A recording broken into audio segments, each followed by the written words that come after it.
Indian fertility society દ્વારા ગાંધીનગરમાં ફર્ટી vision 2024નું આયોજન.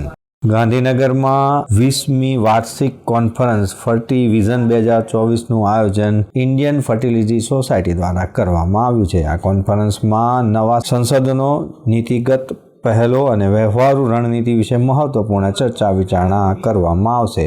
ટેઇલરિંગ transformation and prevention in ART theme આધારિત કોન્ફરન્સમાં ગુજરાતના આરોગ્ય મંત્રી ઋષિકેશ પટેલ, ગૃહમંત્રી હર્ષ સંઘવી, ડૉક્ટર અભિજીત શેઠ, પ્રેસિડેન્ટ તથા ચેરમેન NBEના ઉપસ્થિત રહેના છે. 10 વર્ષ બાદ હવે ગુજરાતમાં ફરીવાર આવી એક નેશનલ લેવલની fertility conference 6, 7, 8 December Mahatma Gandhi convention centre ગાંધીનગરમાં આપણે યોજી રહ્યા છીએ, જેની અંદર 600 અથવા 650થી વધારે નેશનલ ફેકલ્ટીઝ અને 30થી વધારે ઇન્ટરનેશનલ ફેકલ્ટીઝ, અને જેની અંદર 3 દિવસનો પ્રોગ્રામ કે જેમાં શુક્રવારે અમારા સાયન્સમાં વર્કશોપ્સ એટલે કે એક સર્ટેન સબ્જેક્ટ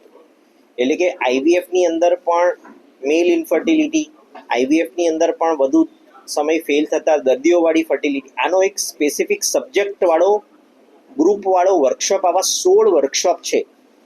અને આવા 16 વર્કશોપ શુક્રવારે જેમાં લોકોને એક ક્લાસરૂમની જેમ નોલેજ આપવામાં આવશે, અને ત્યારબાદ શુક્ર અને શનિ અને રવિવારમાં મેઇન કોંગ્રેસ છે.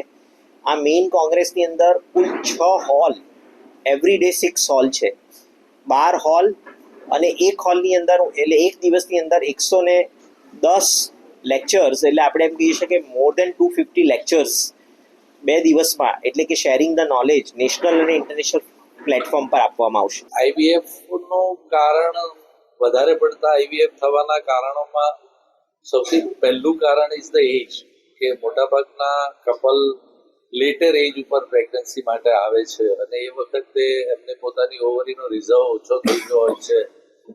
એટલે that is one of the main reason કે એજ જેમ જેમ વધતી જાય ને પછી પ્રેગ્નન્સી જોઈએ, એ IVF વધવાનું મેઇન કારણ છે. બીજું કારણ કે જલ્દી પ્રેગ્નન્સી જોઈએ, કારણ કે એક તો એજ વધી ગઈ હોય અને પછી જલ્દી પ્રેગ્નન્સી જોઈએ, અને ઓર્ડિનરી ટ્રીટમેન્ટમાં જો થોડા મહિનાઓ વેસ્ટ જતા રહે તો એ લોકોનો ઓવરીનો રિઝર્વ ઘણો ઓછો થઈ જાય છે.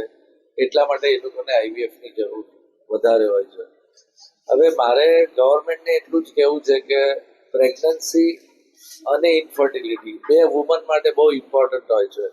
Highest death rate, maternal mortality rate is very high in India, કારણ કે that is not sanction, or insurance company is not paying a single rupee for that, and the government is also not paying. Second, infertilityની આખી treatment હોય તેમાં government તરફથી કે insurance company તરફથી એક પણ પૈસો આપવામાં આવતો નથી. એટલે ઘણા કપલ એવા હોય છે કે જે લોકો ઇન્ફર્ટિલિટીની ટ્રીટમેન્ટ એફોર્ડ નથી કરી શકતા, તો એ લોકો ઇન્ફર્ટિલિટીની ટ્રીટમેન્ટ માટે આગળ આવી શકે એવો ગવર્મેન્ટે પ્રયત્ન કરવો જોઈએ.